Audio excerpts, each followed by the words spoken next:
بسم الله الرحمن الرحيم الحمد لله رب العالمين والصلاة والسلام على رسوله الكريم وعلى آله وأصحابه أجمعين وعلى كل من تبعهم بإحسان إلى يوم الدين. أما بعد،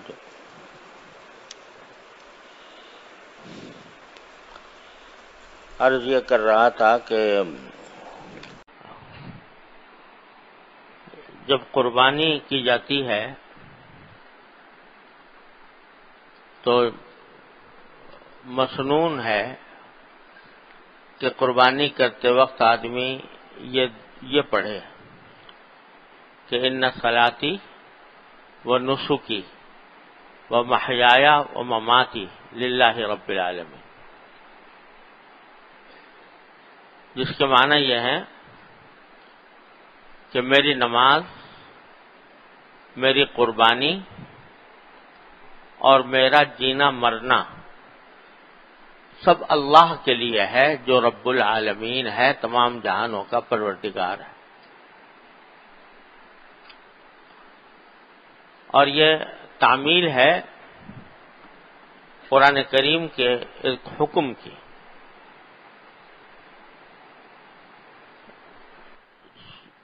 جس میں اللہ تبارک و تعالی نے ارشاد فرمایا قل ان صلاتی و نسکی و محیایا و مماتی للہ رب العالمین.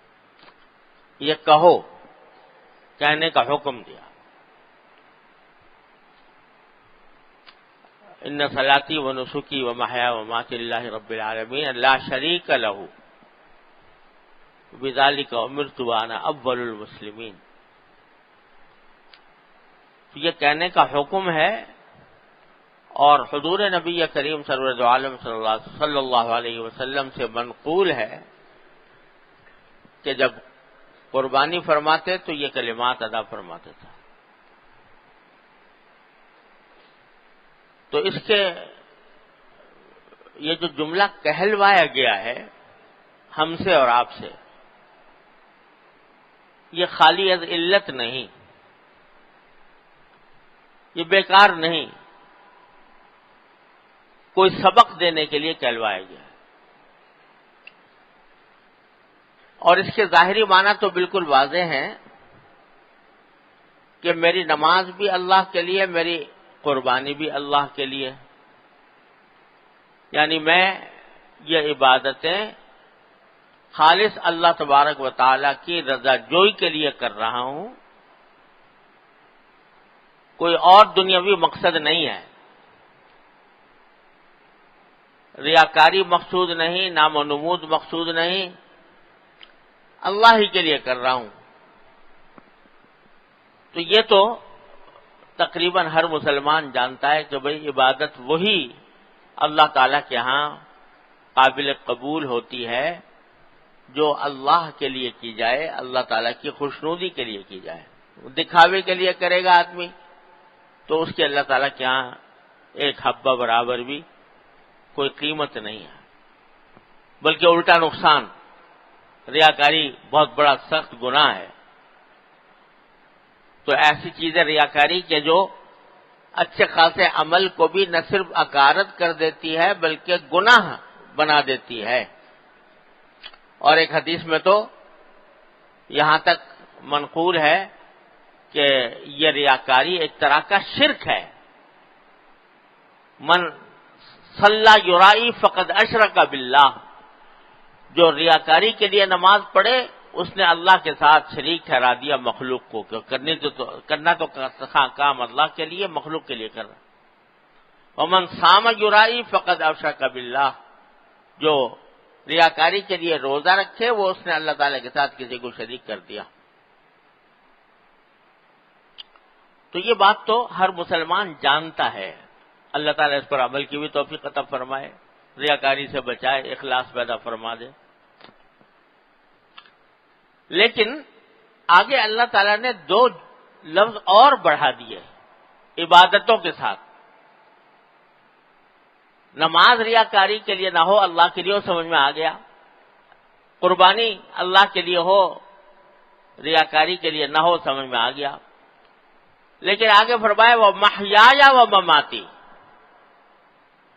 میرا جینا بھی اور میرا مرنا بھی اللہ کے لیے ہے جو رب العالمین ہے۔ یہ کیا کہہ دیا کہ جینا اور مرنا اللہ کے لیے ہے؟ عبادت اللہ کے لیے ہے، ٹھیک، قربانی اللہ کے لیے ہے، ٹھیک، نماز روزہ اللہ کے لیے ہے، ٹھیک، جینا اللہ کے لیے کیسے ہوتا ہے اور مرنا اللہ کے لیے کیسے ہوتا ہے؟ یہی سبق دینا مقصود ہے در حقیقت،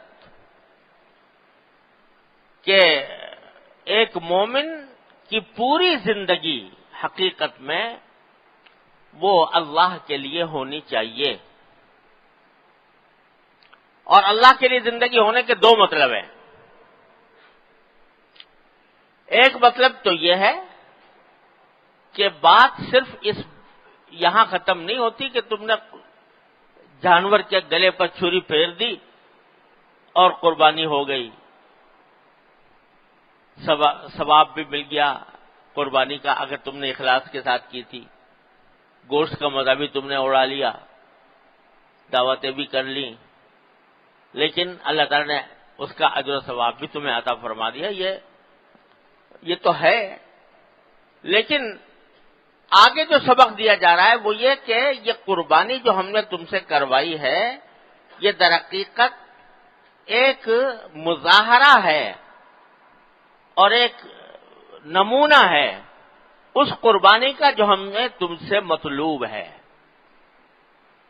وہ کیا ہے کہ جب زندگی گزارو، زندگی کے معرکے میں داخل ہو اور زندگی کے اندر بے شمار مطالبات، تقاضے، خواہشات، جذبات تمہارے دل میں پیدا ہوں، تو وہاں پر بھی اسی طرح قربانی کرو جس طرح تم نے جانور کی قربانی کی، کہ ہمارا حکم تھا قربان کرنے کا، تم نے جانور کو قربان کر دیا، ہمارے حکم کی اطاعت میں، اس کی تابعداری میں۔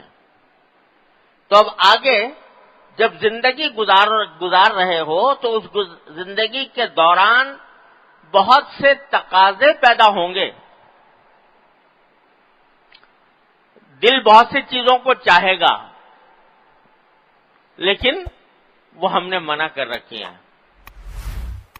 تو اس موقع پر اپنی ان خواہشات کو کچل کر ان کے گلے پر چھری پھیرو اور ان کی قربانی کرو، اس لیے کہ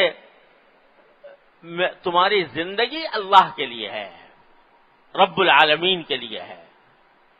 تو اس وجہ سے جب بھی کبھی کسی گناہ کا داعیہ پیدا ہو، جب بھی کسی ناجائز کام کی خواہش دل میں جنم لے، جب بھی کسی حرام کام کو دل مچلے، تو اس کو قربان کرو،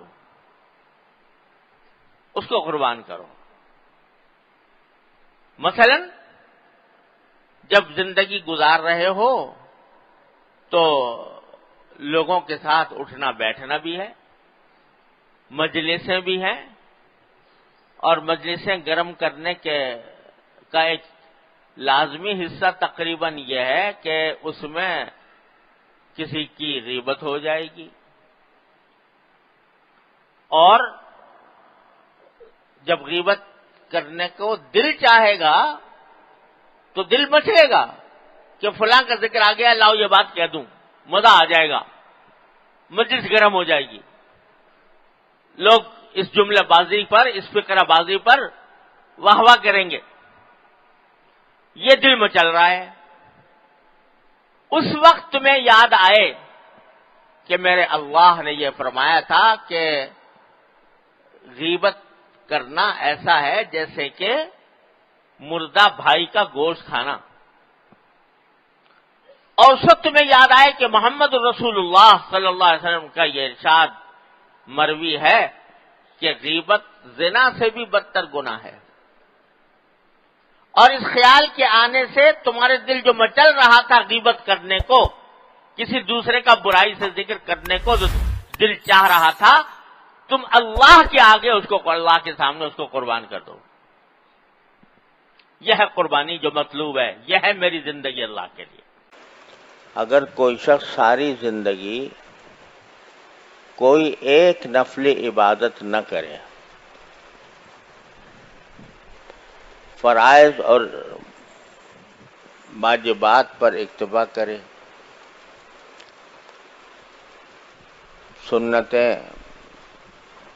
سنتوں پر اکتفا کرے، اور ایک بھی نفلی نماز زندگی بھر نہ پڑھے، نہ کوئی نفلی صدقہ دے، لیکن واجبات اور فرائض ادا کرتا رہے، لیکن ساتھ ساتھ گناہ اس سے کبھی صادر نہ ہو، تو باوجود کہ اس نے نفلی نماز نہیں پڑھی، نوافل ادا نہیں کیے، اس کے باوجود انشاءاللہ سیدھا جنت میں جائے گا، کیونکہ گناہ نہیں ہوا اسے۔ اور ایک آدمی نفلی عبادتیں خوب کرتا رہے اور ساتھ ساتھ گناہ بھی کرتا رہے، تو نفع ٹوٹا برابر ہوتا چلا جائے گا، اس کی کوئی گارنٹی نہیں ہے کہ وہ سیدھا جنت میں جائے گا۔